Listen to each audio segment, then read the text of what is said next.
pesquisador em saúde pública pela Fiocruz. E estou com vocês aqui toda segunda, quarta e sexta com lives sobre saúde.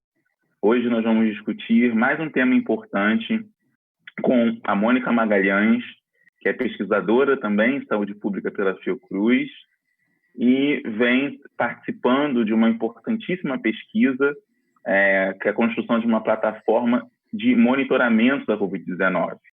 A Mônica Magalhães tem graduação em Engenharia Cartográfica pela Universidade do Estado do Rio de Janeiro. Ela é mestre em Sistemas de Computação com ênfase em Geomática na Universidade do Estado do Rio de Janeiro e doutora em Saúde Coletiva pelo Instituto de Estudos em Saúde Coletiva na Universidade Federal do Rio de Janeiro. Ela tem experiência de pesquisa na área de análise espacial e geoprocessamento aplicado ao campo da saúde e do meio ambiente e atua principalmente na utilização de sistemas de informações geográficas em dados de saúde e geração de indicadores de saúde. Mônica, muito obrigado, em primeiro lugar, por ter aceitado compartilhar sua experiência, seu conhecimento conosco hoje, sobre esse momento que a gente está vivendo, a Covid-19, se arrastando no Brasil há 5 meses, né? E a gente ainda vê um conjunto enorme de desafios para as várias áreas da saúde, todas as suas interfaces. Então, é um prazer para nós contar com a sua experiência e seu conhecimento aqui hoje. Um bom dia. Bom dia, Igor. O prazer é todo meu. Já agradeço ao convite. Eu acho que falar, né, de saúde nesse momento é muito importante em todas as áreas, né? E agradeço muito essa oportunidade de falar um pouquinho, né, de acesso a dados e mostrar a ferramenta que a gente desenvolveu lá na Fiocruz. Mas antes disso, eu queria fazer a primeira pergunta em relação à sua trajetória, para você falar um pouco da sua trajetória de pesquisa. Você veio da engenharia, né?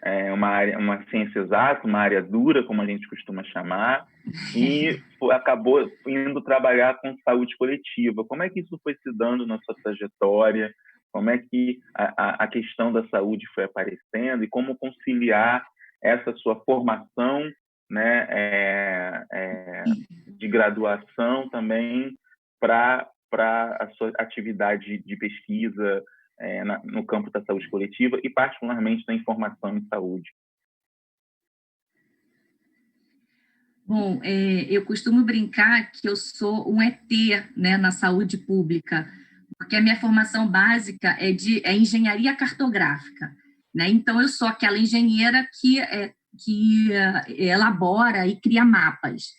E aí, como é que eu fui parar na área da saúde? Eu comecei na Fiocruz na época da graduação ainda. Eu entrei na área da saúde, aí na Fiocruz diretamente, como iniciação científica, né? Então, a minha experiência profissional é quase toda dentro da saúde. Quando eu me formei, eu saí por um tempo, né, dessa área, mas foram, assim, 4 anos, e aí trabalhei com a coisa mais de cartografia, mais dura, né, mais básica, no IBGE, e aí, depois de 4 anos, eu retornei para a área da saúde. Então, eu trabalho com essa área que é de geoprocessamento e análise espacial, né, e aí totalmente voltada para a área da saúde. Quando eu fui lá atrás, na iniciação científica, era uma área muito restrita, pouquíssimos pesquisadores, pouquíssimos grupos de pesquisa trabalhavam com essas ferramentas, né? A Fiocruz realmente foi uma pioneira a trabalhar com análise espacial em saúde, e aí eu fiquei 4 anos fora, e aí voltei, já como servidora, no mesmo departamento em que eu fazia iniciação científica, que é o Laboratório de Informação em Saúde, né, que fica dentro do Instituto ICICT, né, que é o Instituto de Comunicação, Informação e Tecnológica em Saúde.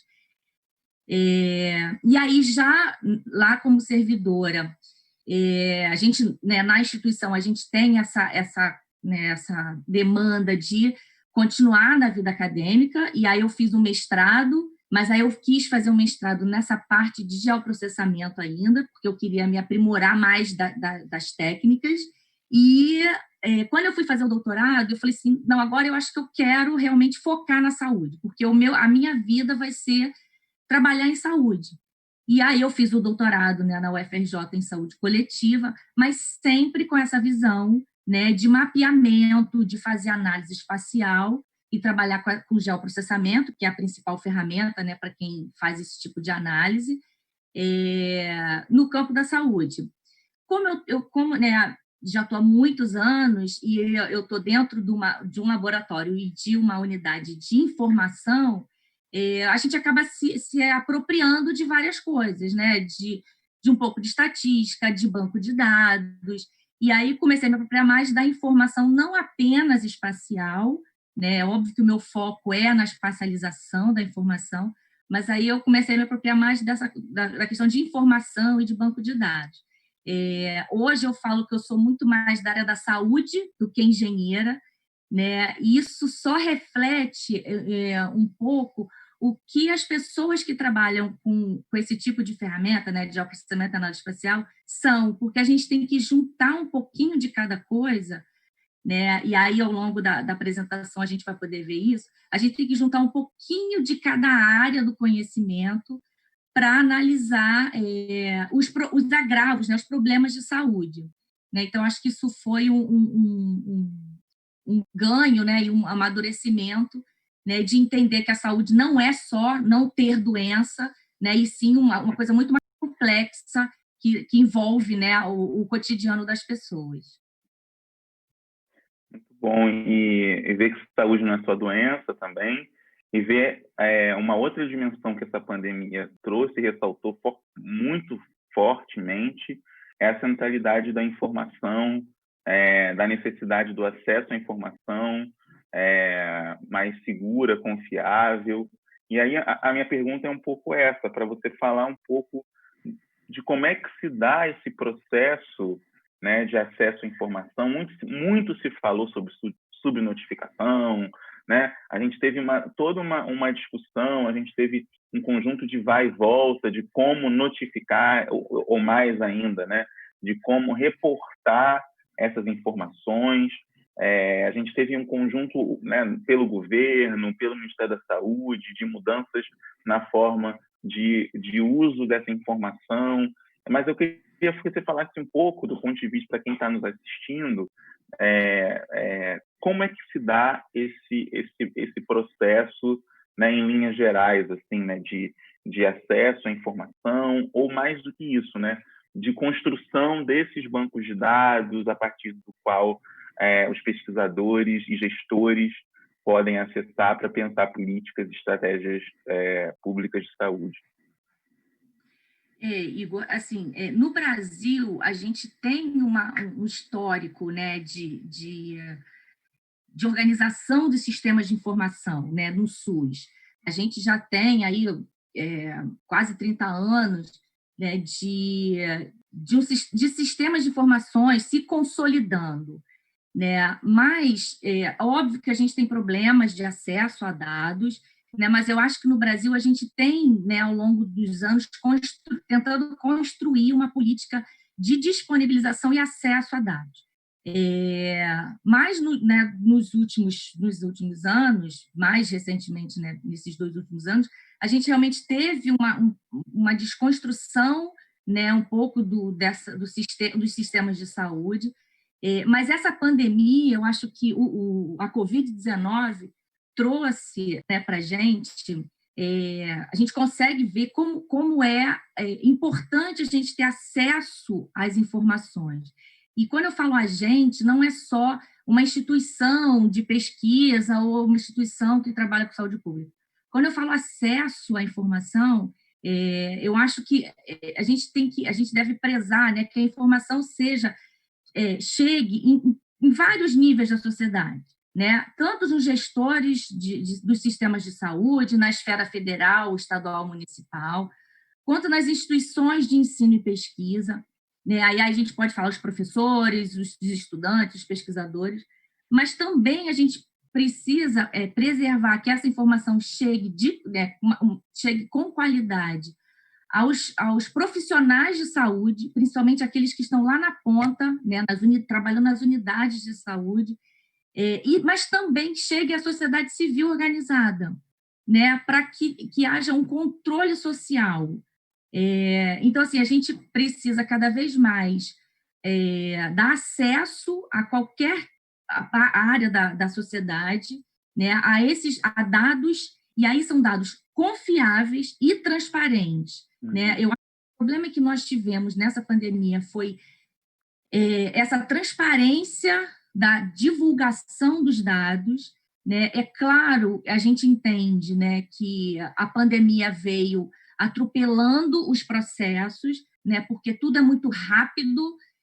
Isso deixa a gente um pouco angustiado, né, por conta de mudanças, mas eu acho que a ciência, né, de uma maneira geral, foi aprendendo com isso e vai aprendendo com isso. Eu acho que há muito tempo que a gente não via tantas áreas mobilizadas, né, em prol de uma coisa comum, que é a busca da vacina, um medicamento, um tratamento ou de uma rede melhor de atendimento, mas isso tudo se faz com base na informação, né, e na informação em todos esses níveis da sociedade, né, cada um com a sua expertise. Porque para a gente monitorar, e aí eu acho que a informação tem muita força, né, nessa questão do monitoramento do problema de saúde. Né? Então, para a gente monitorar um problema de saúde, a curto prazo, a gente pensa em ações efetivas. Né? Então, a gente precisa conhecer o problema de saúde para minimamente produzir ações eficazes ali naquele momento. E se a gente pensar a longo prazo, esses dados, essas informações vão ajudar a gente ou ajudar a fazer ou dar subsídios para pensar nas políticas de saúde. Né? Então, esse acesso ao dado é muito importante desde o início do processo, do problema, né, de saúde. E a gente tem visto isso, e eu acho que a Covid trouxe isso, né, porque é uma coisa muito nova, ninguém conhece muito bem como que a doença, conhecia, né, muito bem como é que a doença ia acontecer, e a gente foi aprendendo. Mas eu acho que o mais importante, e a gente sabe que nessa correria, nessa confusão, os dados podem vir um pouco, não com uma qualidade muito boa, mas eu acho que o mais importante, e assim, eu acho que a qualidade a gente vai construindo conforme a gente for usando os dados. Né? Agora, o que eu acho que é muito importante, que eu acho que faltou um pouco no Brasil, principalmente, foi essa transparência. Né? Como que a gente disponibiliza dado e como é que a gente põe isso transparente. Então, assim, se você está coletando dado de certo modo e, de repente, muda o processo de coleta, primeiro que isso atrapalha, né, o que a gente já vinha estudando. Mas eu acho que isso tem que ser deixado muito claro, né, para que a gente não tenha, ou tome, faça ações e pense em políticas com dado que não reflete a realidade. Né? Então, a gente sabe que com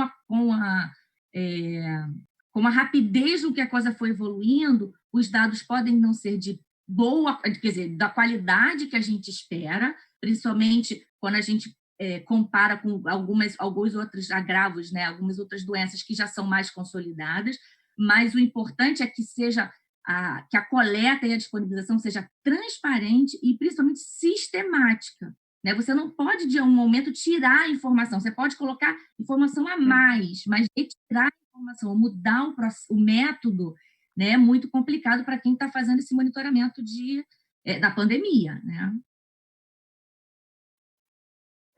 E uma questão que fica importante nisso que você está falando em relação à transparência dos dados que você destacou, é a transparência também da metodologia, né? Do modo como esses dados vão sendo construídos nesse certo sentido, em termos de o uso, o manejo desses dados, como que eles foram acessados, encontrados, quais são suas fontes, o banco de dados, como que o banco de dados é alimentado, etc. Essa transparência que dá maior segurança, né? Transparência também é a construção de um protocolo mais unificado, centralizado. Aí minha pergunta né, em relação à iniciativa de que você faz parte, né, junto com outros companheiros da Fiocruz, especialmente do Laboratório de Informação em Saúde, o LIS.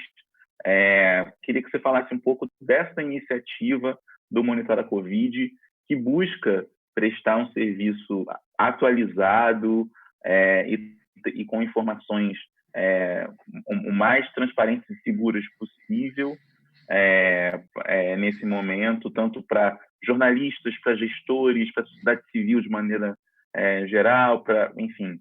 Queria que você falasse um pouco dessa iniciativa, como que ela se construiu e como que tem sido esse processo aí, né, de monitoramento que vocês vêm fazendo. Igor, eu acho que você tocou num ponto assim fundamental, que além da transparência, né, que a gente falou, os protocolos, né? É óbvio que a gente sabe que isso muda, né, ao longo do amadurecimento, né, da sociedade, das instituições, das organizações frente a um novo problema, mas eu acho que os protocolos e o método, né, que a gente vai coletando os dados, vai divulgando os dados, tem que ser mantidos. Né? Então, a gente que trabalha com informação e indicadores de saúde, a gente precisa conhecer exatamente o que o dado está mostrando. Né? Então, o que aquele dado, o que aquele indicador realmente está mostrando para a gente.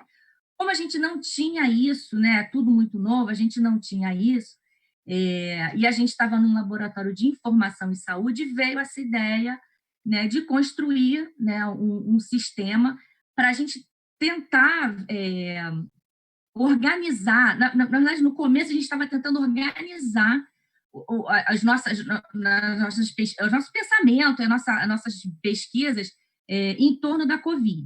E aí eu peço para o Arthur colocar a apresentação, que aí eu vou mostrando o histórico do nosso sistema e a gente vai discutindo um pouco mais essa questão da qualidade do dado e do monitoramento, e aí eu aproveito e mostro um pouquinho o sistema.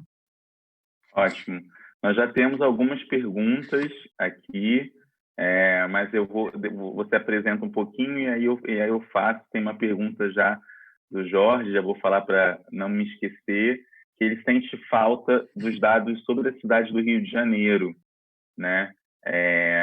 E aí depois você falar com um pouco, acho que assim, um pouco da situação epidemiológica da cidade do Rio de Janeiro, mas depois que você apresentar, você pode falar. A gente tem visto nas metrópoles, né, um processo de interiorização, né, de uma preocupação com essa interiorização. Depois você apresentar, né, o protocolo, a construção dessa iniciativa, a gente pode responder a pergunta dele e as outras que estão surgindo aqui, que vão surgir com essa apresentação, com certeza.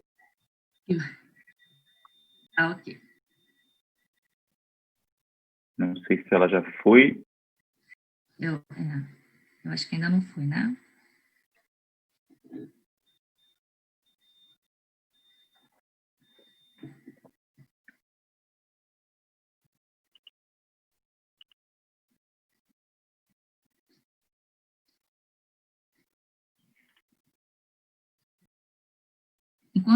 Enquanto estão colocando a apresentação, eu vou só adiantando um pouquinho,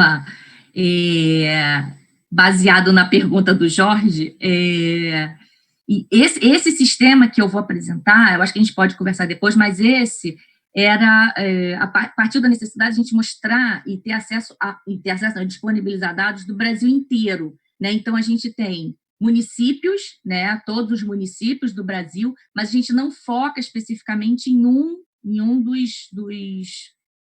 dos municípios. Né? A gente tem outras bases, mas eu vou falar um pouquinho sobre o sistema, depois a gente pode conversar um pouquinho sobre o município especificamente. Bom, acho que já apareceu, né, a apresentação. Então, eu vou falar assim, muito rapidamente, né, do Monitora Covid-19, que é uma das iniciativas, né, da Fiocruz, uma das ferramentas, né, que a Fiocruz tem usado para monitorar a pandemia e divulgar dados sobre a Covid. Vamos falar um pouquinho do desenvolvimento da história e depois eu mostro o sistema. Tá? Próxima, por favor. Próximo slide. O Monitora Covid, ele é um sistema web, né, de visualização e monitoramento da pandemia de Covid-19, né, que foi desenvolvido em código aberto, em linguagem R. O que é isso? Ele possibilita acesso livre, então qualquer pessoa pode ter acesso, né, ao código do sistema e pode modificar esse código, né? O objetivo dele é auxiliar o acesso de dados sobre Covid, né? E aí também variáveis, né? E dados ligados direta ou indiretamente à pandemia, né? Disponibilizando algumas possibilidades de visualização de dados, né? E também de análise estatísticas espaciais e epidemiológicas.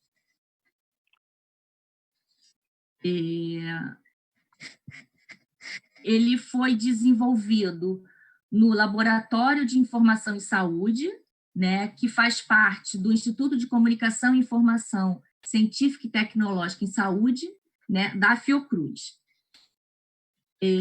Tem algumas parcerias, né, lá de dentro da Fiocruz e de fora, mais diretamente do PROCC, né, que são algumas unidades lá internas da Fiocruz, a Escola Nacional de Saúde Pública, a Escola Politécnica. E aí, eu tenho eu mostro aqui rapidamente um histórico da pandemia. Eu não vou me ater, né, às datas específicas, mas é só para mostrar que os primeiros casos foram reportados, e aí nem era Covid, era uma pneumonia ainda de origem desconhecida, foram reportados na China dia 31 de dezembro, né? Quase 2 meses depois que foi notificado o primeiro caso no Brasil, né? Então, no mundo, a gente tem 7 meses de pandemia, né? E o Brasil, depois, né, desse primeiro caso, a gente, que dá mais ou menos 5 meses, né? A gente tem mais de 3 milhões de casos e mais de 100 mil óbitos por Covid-19. Então, lá nesse início, né, antes ainda da doença chegar no Brasil, lá no laboratório, a gente já estava começando a pensar como que, quando que ela chegaria no Brasil, porque a gente sabia que ia chegar, né, quando que ela chegaria, como que ela ia se comportar, porque na época ainda tinha aquela discussão do clima, que era um clima quente e que não necessariamente a gente ia ter uma disseminação rápida da doença, mas a gente queria saber como que ela ia se comportar no território e como que o Brasil ia responder à epidemia. Então, lá ainda em fevereiro, início de março, a gente começou a pensar, né, a buscar algumas informações, e aí a gente começou a trabalhar com o número de casos no Brasil, né? Queria saber muito sobre a capacidade instalada no SUS, principalmente na questão de internação, porque a gente já sabia, né, pela experiência internacional, que ia ser um gargalo, né? E a gente também começou a buscar os dados dos outros países, até para a gente comparar, né, para a gente conhecer um pouquinho como era a dinâmica da doença nos outros países, para a gente começar a pensar o Brasil. Né? Então, nesse início, a gente começou a buscar os dados e a gente trabalhava com planilha Excel, fazendo gráficos e contas em planilhas. Né? Mas, claro, que trabalhar com planilha, quem trabalha, né, com essas planilhas sabe que demora, né? A produtividade está muito abaixo, né, da velocidade com que a doença ia se espalhando, né? E a gente pensou em criar uma coisa mais dinâmica. Aí foi, então, que aí mais ou menos lá para o dia 23 de março, 20 e pouco de março, nasceu a primeira versão do nosso sistema, né? Ele era muito simples, ele tinha só 6 abas, e aí, nesse momento, a gente já, além, né, do número de casos e da capacidade instalada, a gente também começou a buscar, né, e querer disponibilizar o número de óbitos que já estava acontecendo, né, algumas outras variáveis, né, que a gente sabia que eram determinantes da doença, e a gente já estava começando a pensar como é que a gente ia coletar essa informação e integrar essa informação, né? foi aí que a gente estava, né, nesse momento, ainda lá bem no início, a gente começou a pensar que outras informações seriam importantes para a gente coletar, estudar e disponibilizar, além dos casos e dos óbitos, né? Com a experiência que a gente tinha né, internacional, a gente já conhecia a população de risco, né, que era a população idosa e a população que tinha determinadas comorbidades. Uma outra questão que já estava muito, né, em discussão era a questão do isolamento, né? Então a gente começou a buscar fontes de dados que nos permitisse avaliar, né, e analisar o tráfego de carros e essa questão de congestionamento, uso de transporte público, a mobilidade das pessoas,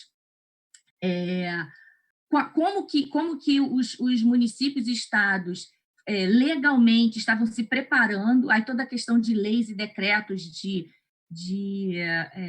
contenção e abertura, né, de comércio, e tentando conter o fluxo de pessoas, né, como é que os municípios estavam respondendo a isso legalmente, né, e a gente começou a buscar essas informações, e além disso, a gente queria também, a gente já, nesse momento, já começou a pensar como que a gente poderia responder a pergunta que a gente mais escutava na época, né? Não só nós do Monitora Covid, mas eu acho que todo mundo que trabalha com saúde, era quando será o pico? Porque naquela época a gente ainda acreditava que o Brasil ia seguir, né, o cenário de todos os outros países e a gente ia ter um pico e depois ia baixar o número de casos e óbitos.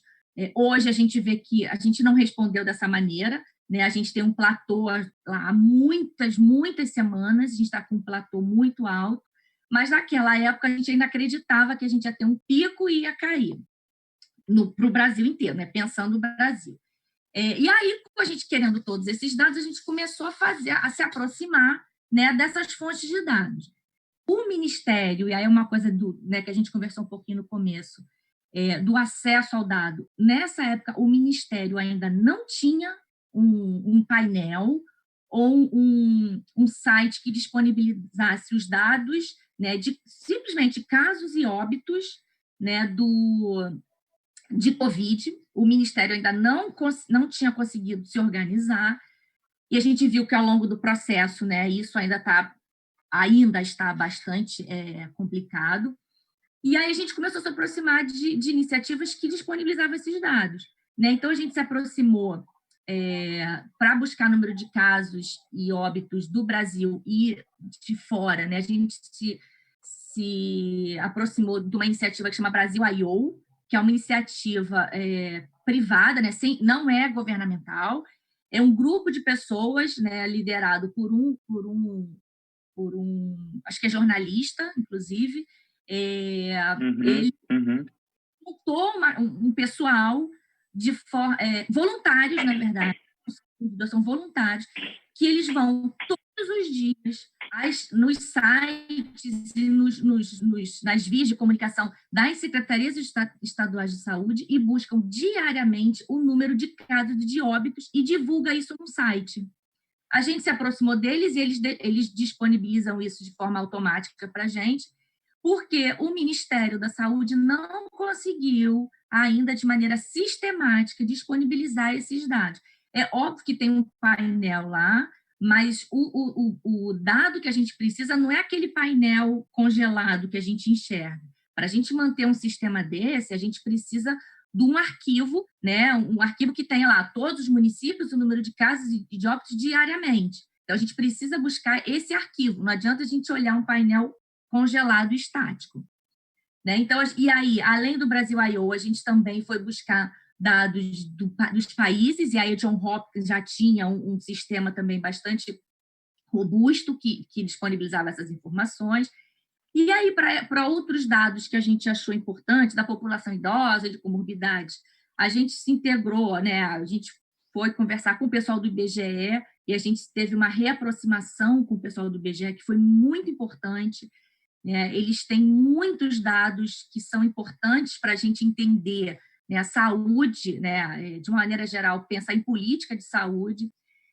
A gente se aproximou também de iniciativas, de algumas iniciativas que são privadas, né? por exemplo, o Moovit, o Waze, com essa coisa de mobilidade de pessoas, do tráfego e de uso de transporte público. A gente também se aproximou do Facebook, até por intermédio da Universidade de Maryland, que tinha um estudo, né, usando usuários do Facebook para monitorar a mobilidade.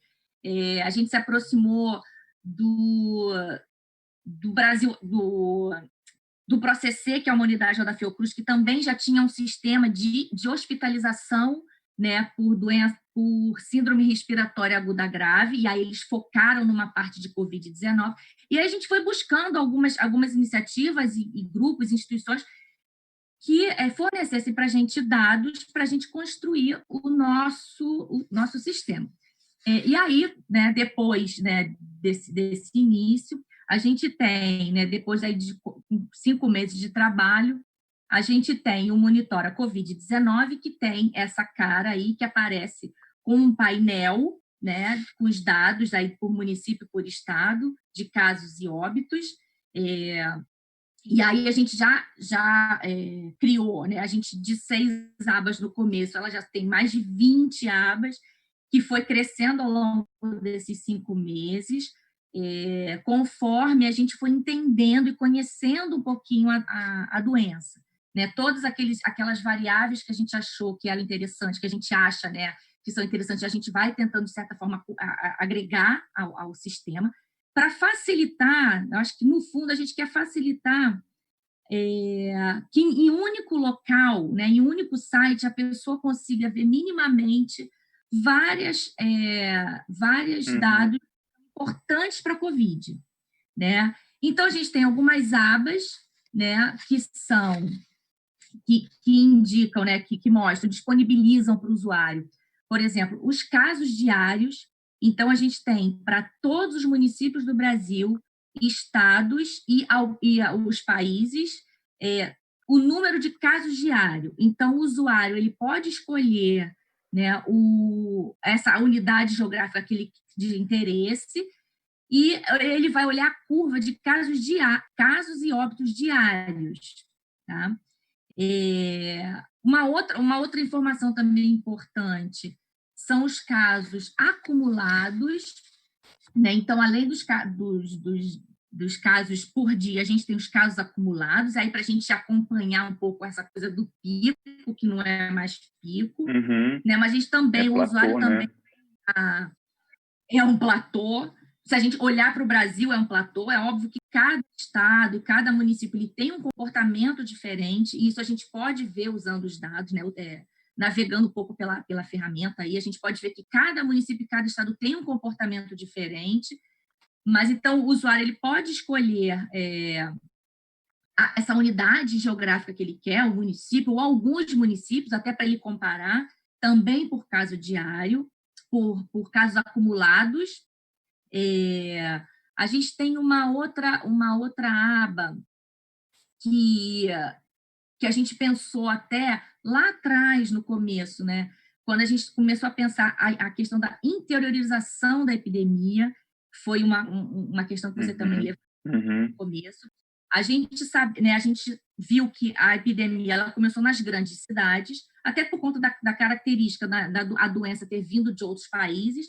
Ela começou nas grandes cidades, mas até usando os dados que o IBGE disponibilizou, né, por uma pesquisa que chama Região de Influência das Cidades, que, de certa forma, essa pesquisa do IBGE ela mostra como que a população dos municípios se desloca em busca de serviços, e um dos serviços é o serviço de saúde.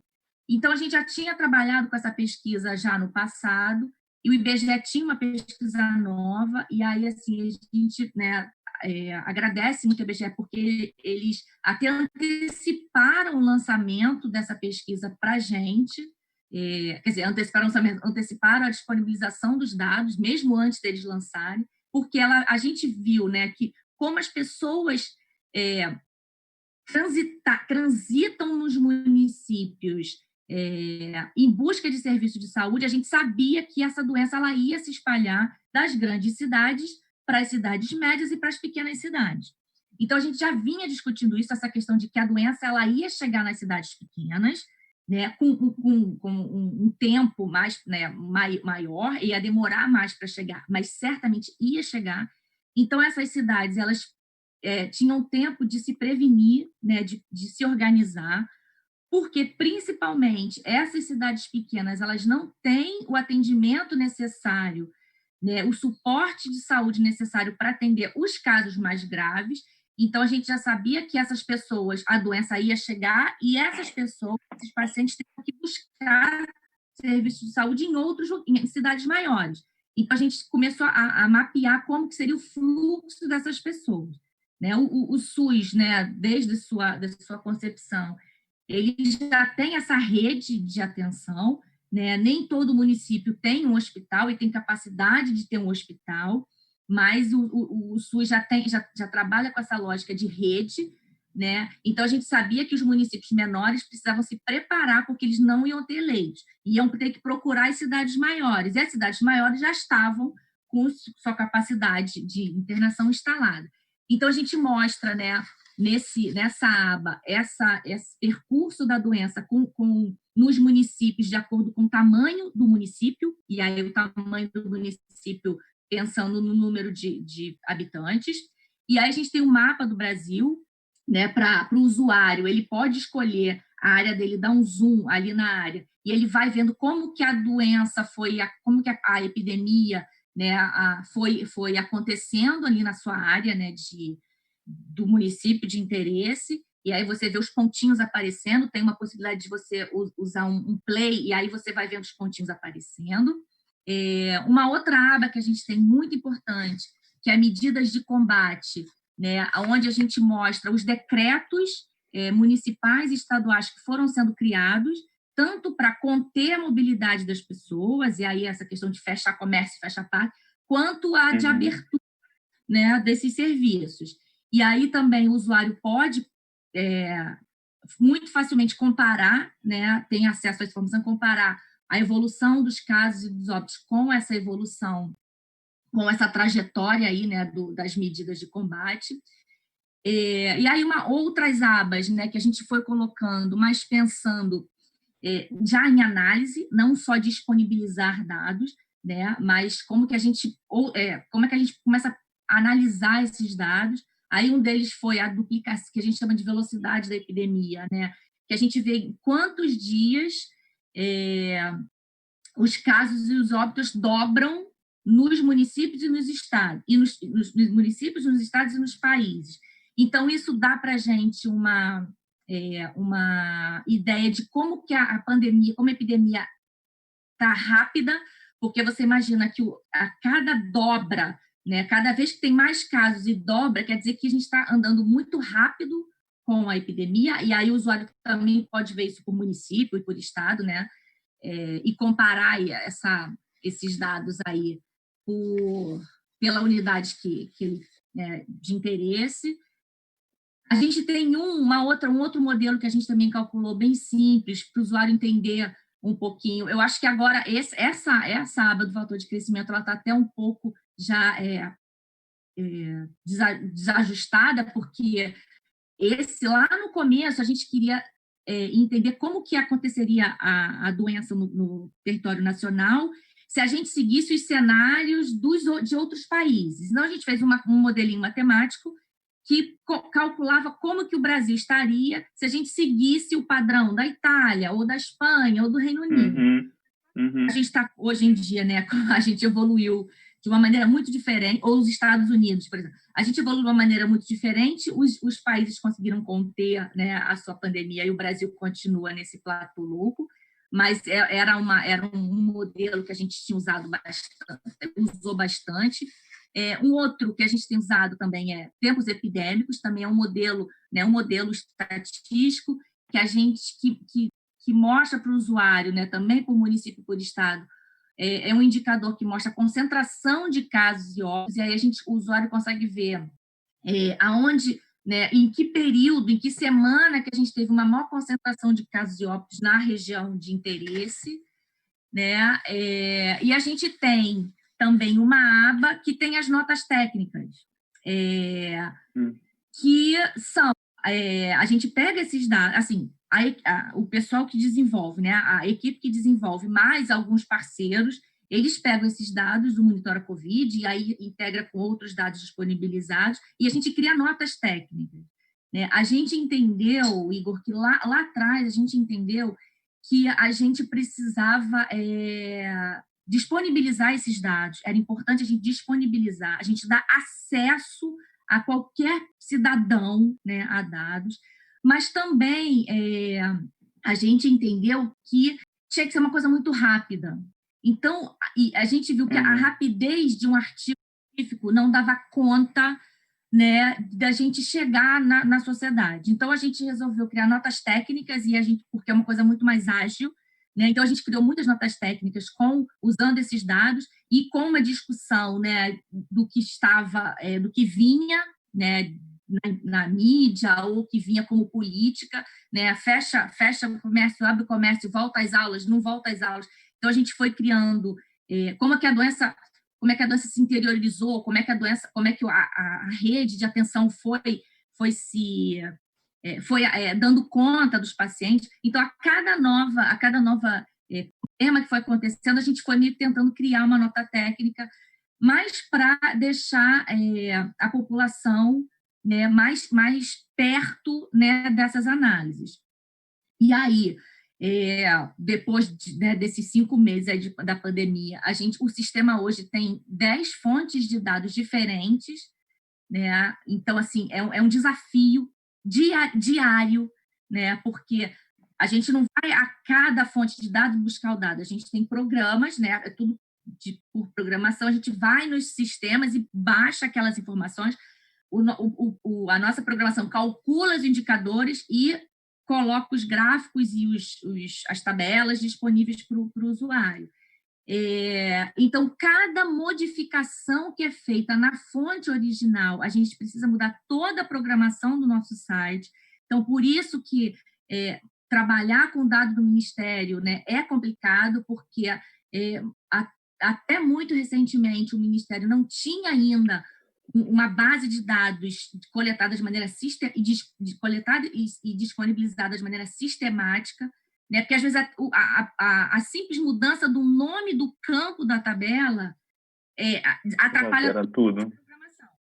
Então, assim, o que a gente quer com o Monitora Covid? Então, assim, é um desafio, mas o que a gente quer?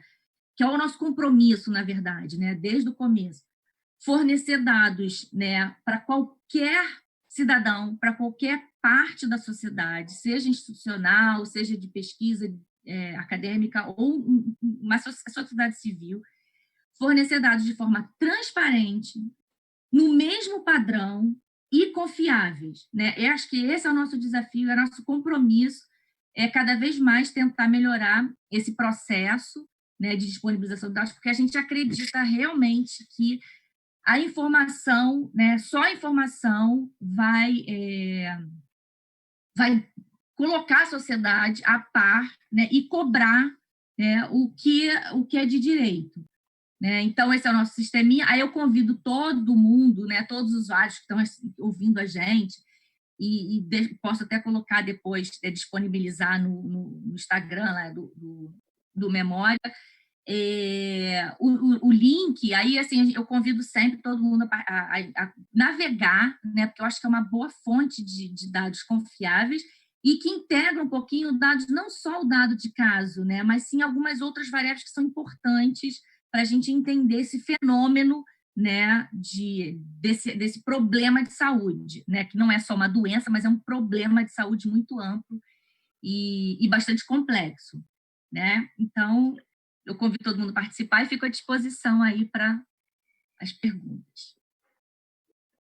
Mônica, em primeiro lugar, mais uma vez, obrigado pela apresentação do Monitora. É muito estimulante ver essa iniciativa assim, de promover dados mais transparentes e seguros, né, com essa complexidade toda que você mostrou da programação. Aí eu vou retomar, pelo que eu estou vendo aqui, algumas perguntas, a gente tem algum tempo ainda, então eu vou fazer. Tem uma pergunta da Ana Paula, sobre qual é o perfil socioeconômico daqueles que estão morrendo de Covid no Brasil, se você pode falar disso. E aí, lembrando da pergunta do Jorge, um pouco sobre sobre o município do Rio de Janeiro, sobre a cidade do Rio de Janeiro, mas se você puder responder essas duas perguntas que apareceram aqui. E tem mais um comentário que eu vou fazer daqui a pouco. Ana Paula, né? A pergunta da Ana Paula. Qual o perfil dos casos e dos óbitos? A gente viu que no começo, quando a doença começou, quando ela chegou no Brasil, ela realmente ela cometeu mais pessoas de classes sociais mais altas, né? Porque a doença veio de países do exterior. Então, a gente sabia que a população que primeiro estava sendo acometida eram as populações de classes superiores. Mas a Covid, a gente viu que a transmissão é muito rápida, né? Então, lá no começo, quando a gente ainda não tinha, ou tinha muito pouco a coisa do isolamento, ela foi se disseminando muito rápido, né? Então, realmente, no começo ela cometeu mais as classes altas, mas ela foi se espalhando, né, por todas as classes sociais. A Covid, como várias outras doenças, né, elas vão ser mais graves, mais agudas, nas populações mais vulneráveis, né? E aí, vulneráveis em vários sentidos, né? Na questão da renda, na questão de acesso ao serviço de saúde, na questão de saneamento. Então, assim, é um conjunto de informações que a gente tem, né, para classificar populações mais ou menos vulneráveis, mas a gente sabe que essas populações mais vulneráveis, na maioria das vezes, são as populações mais carentes, né? Não só pela questão da saúde, né, que as pessoas têm uma saúde, né, muitas vezes são mais debilitada, e até pela questão do acesso, né, do acesso ao serviço de saúde, né, ao acesso a uma unidade de saúde, ao acesso a você ter uma internação mais rápida no caso que precisa, né? Então, ela realmente começou nas classes mais altas, e foi se disseminando, e hoje eu acho que ela está disseminada em todas as populações, né? Em todos os níveis sociais. A gente tem um problema muito grande de trabalhar a questão da raça, porque o dado que vem, né, o banco de dados, né, que gera essas informações, ele está muito mal preenchido. A gente, até muito recentemente, a gente tinha quase metade dos registros de internação, a gente não tinha preenchimento de cor e raça, então fica muito difícil. A gente já tinha visto, né, um mês atrás, que a gente tinha mais negros, né, mas assim, é difícil fazer essa análise. Então, o que a gente tem tentado agora é trabalhar com esses dados, né, o disseminar, explorar mais essa questão da qualidade do dado, para a gente poder realmente mapear exatamente, né, quem é a população mais ou menos acometida ou que está mais ou menos em risco. Quanto à questão do Jorge, de falar do Rio de Janeiro, a gente está até lançou, tem umas 2 ou 3 semanas, uma nota técnica, eu até convido ele para entrar lá no sistema e olhar, que fala especificamente do município do Rio, sobre essa que foi lançada há 3 semanas atrás, mais ou menos, é sobre excesso de mortalidade. Então, a gente viu que tinha um aumento na mortalidade, de maneira geral, e um aumento de mortalidade em pessoas sem assistência, quer dizer, pessoas que morreram dentro de casa ou morreram sem assistência. Então, a gente já viu isso, especificamente no município do Rio. E agora a nota que a gente vai soltar, parece que hoje, a gente está comparando os dados. E aí tem uma questão que no Rio é muito importante, a gente fez, né, para vários estados, mas no Rio é muito aparente, há uma defasagem muito grande da data do primeiro sintoma para a data de notificação do caso. Isso no Rio tá muito impactante, né? Já que ele perguntou do Rio de Janeiro especificamente. Uhum. A gente tem eu acho que a gente tem uma diferença de 50 dias, né, da data do primeiro sintoma para a data que foi Nossa. notificada. O que isso, para a gente que trabalha com informação, né, principalmente dados secundários, que a gente não vai lá buscar o dado, né, a gente não está lá no campo buscando o dado, para a gente isso traz um problema enorme, porque a gente está pensando, imagina, a gente pensar em ações, e a gente, eu falo assim, a gente, instituição de saúde pública, né, a gente está pensando pensando em políticas, em ações e políticas de saúde, com dado de 40, 30 dias atrás, né? Nossa. E isso é muito difícil, mas assim, é aquilo que a gente discutiu no começo, né? Tá tudo muito atropelado. Mas o que a gente precisa, mais uma vez, né? Diante da impossibilidade da gente ter uma coisa mais ágil, a gente conhecer esse dado, né? Então, se a gente sabe, se a gente realmente se confirmar, né, que a gente tem no município do Rio ou alguns municípios, a gente tem uma defasagem de 30 dias, né? A gente tem que começar a olhar a doença de 30 dias atrás e pensar nas políticas, Uhum. não só de saúde, né, mas políticas sociais e programas, né, pensando nessa defasagem. E cada vez mais, é óbvio que eu acho que isso é um papel até da unidade que a gente trabalha lá na Fiocruz, né, e a gente discute muito isso, né, lá na nossa unidade, né, Igor? É a gente Uhum. publicizar esses dados, né, e ir atrás da qualidade do dado, né, e não uma questão de apontar erro, não é. Eu acho que a gente fica até com medo das instituições que estão publicando esses dados, né, as secretarias de saúde ficarem incomodadas, mas não é apontar o erro, e sim entender o processo, né? Eu acho que Exatamente. todas as instituições, e aí eu não falo de governo, eu falo dos técnicos, né? Eu acredito que os técnicos das secretarias eles estão fazendo o melhor possível, né? Eu acredito nessas pessoas, né? Então eu acho que eles estão fazendo o melhor. Então assim, a gente entender o processo para poder ter ações, né? E pensar em políticas mais assertivas, né? A gente sabe no Brasil tudo fica muito politizado, né? Mas eu acho que a gente, principalmente a gente que trabalha com informação e dados secundários, a gente precisa entender o processo. Qual é o processo, qual é o protocolo de coleta, de estruturação e de divulgação desses dados. A gente entendendo isso, se ela está com uma defasagem, se ela está atrasada ou não, a gente vai tentando organizar. Mas a gente precisa saber, a gente precisa saber com transparência que dado está sendo coletado, né? Mas o Rio de Janeiro tem, sim, um atraso nos dados, mas, assim, a gente vai né, em conversa com as secretarias, a gente vai tentando melhorar essa divulgação dos dados, agilizar, né, a divulgação dos dados. Mônica, olha, muito obrigado, muito.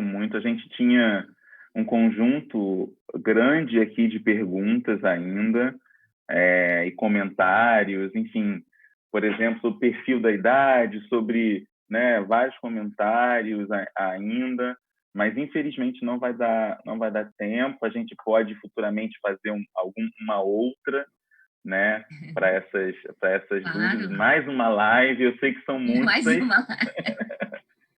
mas essa foi ótima. Gostei muito, assim, de conhecer, mesmo que a gente seja colega de unidade, também poder conhecer e divulgar mais o seu trabalho através da Memória da Cidade. Acho que foi muito bacana. Esse vídeo vai ficar disponível em breve no YouTube, e aí, para quem não pôde assistir inteiro, né, pode compartilhar pelo YouTube, e a gente pode fazer uma nova conversa para detalhar mais algumas questões que as pessoas estão perguntando aqui, né, comentando, e muitas dando os parabéns. O tempo está acabando, falta 1 minuto, só para você falar.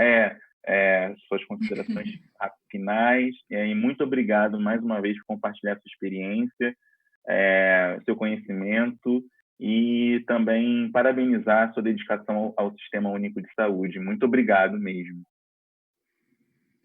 Igor, eu que agradeço. Primeiro o convite, né? Você sabe que você é um parceiro de trabalho mesmo. A gente não trabalha tão junto, mas você é um parceiro. Eu acho que a gente tem muito que crescer. Agradecer às pessoas que assistiram, convidar, né, todo mundo a olhar um pouco o sistema. E me disponibilizo a gente conversar depois mais especificamente sobre um problema ou outro, e aí né, característica da população ou um município especificamente. Mas, assim, de toda forma, tem notas técnicas, acho que quem tem interesse em um assunto ou outro especificamente, tem muita coisa lá que a gente já discutiu, né, e me coloco à disposição, né, sempre. E obrigado por, né, não só por apresentar o Monitora Covid, mas por a gente conversar sobre o SUS, né? Eu acho que as pessoas precisam conhecer, né, as pessoas e todas as iniciativas que tem dentro do SUS e que os técnicos são muito bons, né? A gente não é só política, a gente também é um corpo técnico muito bom e assim, né? Agradecer a oportunidade de a gente mostrar, né, essa parte bem técnica que o SUS tem e que às vezes passa um pouco desapercebido, né? Obrigada. Eu que agradeço, nós agradecemos. Muito obrigado, Mônica, muito obrigado mesmo. Tchau, tchau. Até quarta-feira. Tchau.